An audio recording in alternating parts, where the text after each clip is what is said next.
সোমবার সকালে নিজের হাতে চুল আঁচড়ে স্কুল ড্রেস পরে স্কুলের জন্য তৈরি হয় মাইলস্টোন স্কুল অ্যান্ড কলেজের তৃতীয় শ্রেণীর শিক্ষার্থী জুনায়েদ হাসান।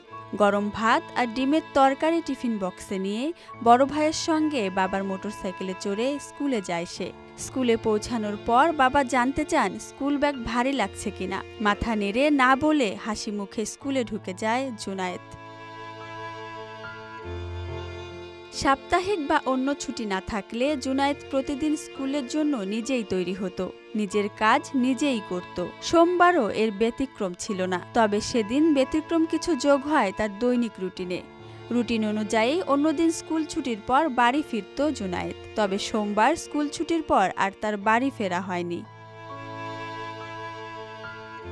পরিবারের লোকজন তাকে স্কুলে গিয়ে ১.৫-২ ঘন্টা হন্যে হয়ে খুঁজেছেন। অন্যদিকে জুনায়েদকে জাতীয় বার্ন ইনস্টিটিউটে নেওয়া হয়। সেখানেও তার পরিচয় পাওয়ার জন্য চেষ্টা করতে থাকেন সংশ্লিষ্টরা। পরে সোশ্যাল মিডিয়ায় ছেলের স্কুলের আইডি কার্ড নিয়ে একজনের পোস্ট চোখে পড়ে জুনায়েদের বাবার।